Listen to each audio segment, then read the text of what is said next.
তিনটা জিনিস মানুষকে ধ্বংস করে। কয়টা? আবার বলুন, কয়টি? তিনটি জিনিস মানুষকে ধ্বংস করে দেয়। এর মধ্যে এক নম্বর হচ্ছে অহংকার। অহংকার এমন একটা বদ গুণ মানুষের ভিতরে, মানুষের নফসের মারাত্মক বড় একটা দোষ। এই দোষটা যার মধ্যে থাকে সে নিমেষেই শেষ হয়ে যায়। এই অহংকার শয়তানকে শেষ করে দিয়েছে, ঠিক কিনা বলেন? যখন তাকে বলা হলো, সে তো ফেরেশতা কুলের সাথেই ছিল, আল্লাহ পাক তাকে ফেরেশতাদের সাথে জায়গা করে দিয়েছিলেন। আযাযিলকে সে জিনদের মধ্য থেকে দিল, ইন্নাহু কানা মিনাল জিন, সে জিনদের অন্তর্ভুক্ত ছিল, ফেরেশতাদের সাথে থাকতো। আদম আলাইহিস সালাতু ওয়াস সালামকে তৈরি করার পরে আল্লাহ পাক বললেন, উসজুদু লি আদম, আদমকে সিজদা করো। শয়তান বলে ফেললো, আযাযিল বলে ফেললো, আসজুদু লিমান খালাকতা তিনা, মাটি দিয়ে বানাইছো রে, আমি সিজদা দেব? অহংকারে তাকে শয়তান বানিয়ে দিয়েছে, মারদুদ বানিয়ে দিয়েছে। অহংকার। আরেকটা বদ গুণ হলো লোভ। কি জুড়ে বলুন তো? শয়তান যখন জান্নাত থেকে বিতাড়িত হলো, জান্নাতে আর প্রবেশ করতে পারে না, শয়তান মনে মনে সংকল্প করল যে আদমকে সম্মান না দিয়া আমি ধ্বংস হয়েছি, ওই আদমকেও আমি জান্নাতে থাকতে দেব না।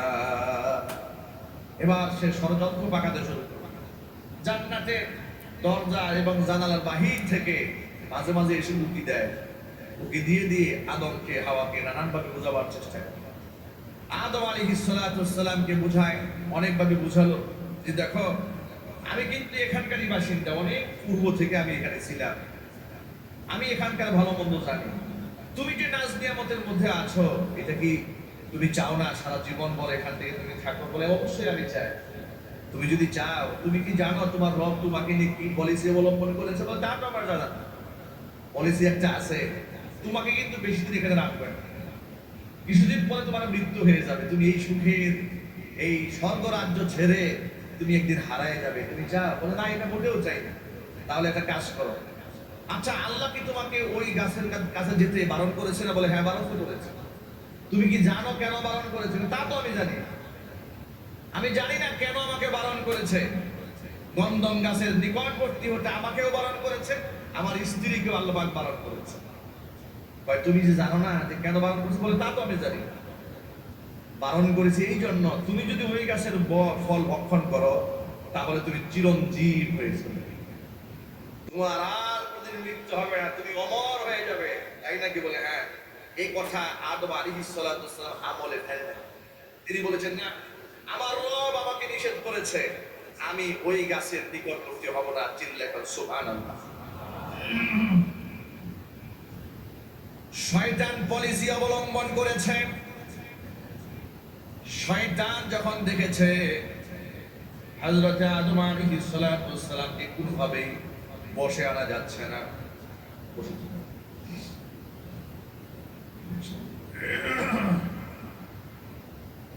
আপনারা মনে রাখবেন, মানব প্রকৃতি ফিতরাতান সৃষ্টিগতভাবে নারীর প্রতি খুব দুর্বল থাকে, সফট কর্নার থাকে। কথা কি সত্য না মিথ্যা? কথা বলেন, কথা কি সত্য না অসত্য? যত বড় রাজা প্রজা, আমির ফকির আর মন্ত্রী বাহাদুর মিনিস্টার যাদের দেখেন না কেন, তারা কিন্তু স্ত্রীর কাছে, ওখানে কি মন্ত্রীগিরি চলে, মিনিস্ট্রি চলে, শিক্ষকতা চলে, খাতিবগিরি চলে? চলে না। আদম আলাইহিস সালাতু ওয়াস সালাম তাকে শয়তান যখন বাগে আনতে পারে না, নারী প্রকৃতির মন থাকে দুর্বল। হাওয়া, মা হাওয়াকে শয়তান বুঝে ফেলেছে, কারণ নারী প্রকৃতি মন দুর্বল, আবেগ বেশি। নারীদের কি বেশি যদি বলেন তো ভাই, একটু যদি বলেন, নারীদের আবেগ বেশি। এই জন্য আল্লাহ পাক নারীদেরকে তালাকের মালিকানা দেন নাই। যদি নারী প্রকৃতির হাতে তালাক দেওয়ার মালিকানা থাকতো, আমার সামনে আমি সহ যারা বসে আছেন এখানে একটা বউ থাকতো, কি খুব অবাক হলেন আপনারা? তাদেরকে তালাকের মালিকানা দেওয়া হয় নাই, এরপরেও মহিলারা দেখে সুন্দর গোষ্ঠী সহ তালাক দিয়ে দেয়। কথা বলে ঠিক কিনা বলে? অনেক সময় লোকেরা আমাদেরকে ফোন দেন, হুজুর বড় বিপদে পড়ে গেছি, সংসারে ছোট ছোট বাচ্চা কাচ্চা আছে, কান্নাকাটি করছে, কেন কি হয়েছে? হুজুর আমার বউ তো আমার তালাক দিয়েছে। তো কেমনে তালাক দিল? আপনার বউ আপনার তালাক দিল কেমনে? ওই ঝগড়া লেগেছে, ঘরের ভেতর থেকে বলেছে আমি তোমাকে দিলাম এক তালাক, তোর 14 বুঝিয়েও তালাক দিয়ে দিল। তো এই যে তালাক দিল, এখন হবে এটা কি?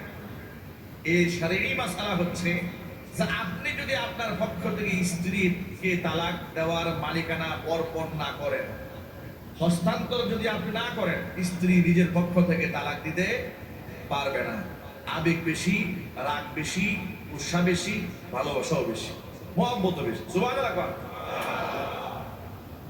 যার দরুন এই পৃথিবীর প্রত্যেকটা পুরুষকে তার স্ত্রীর কাছ থেকে কথা শুনতে হয় যে একমাত্র আমি দেখে তোমার ঘরটা করছি, আমি ছাড়া তোমার ঘর আর কেউ করতে হবে কি? আমি কি কথা বললাম নাকি?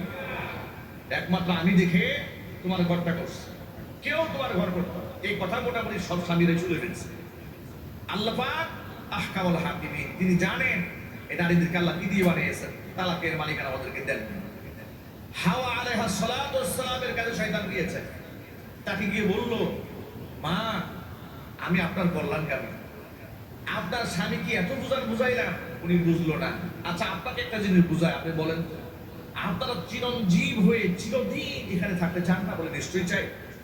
কিন্তু আপনি কি জানেন এই নন্দন গাছের নিচে আপনাকে যে যেতে বারণ করা হয়েছে কেন? বলে তা তো আমি জানি না। এই ফল খেলেই আপনি চিরঞ্জীব হয়ে যাবেন, আপনার স্বামীও চিরঞ্জীব হয়ে যাবে। এই কথাটা আপনাদের বুঝতে হবে। তখন হাওয়া আলাইহিস সালাতু ওয়াস সালাম শয়তানের এই চোখ গিলে ফেলেছেন। তিনি স্বামীকে বলে ফেললেন, আচ্ছা আপনি একজন মুরব্বী মানুষ, এত করে যেটা বলেছে, একটু খাই না, অসুবিধা কি? যদি খেলে খাওয়ার পর ভুল হয়েই যায়, না হয় পরবর্তী আল্লাহ কাছে মাফ চাই নেব। এইটো কাজ করেছে লোভ। কিসে কাজ করেছে? লোভ।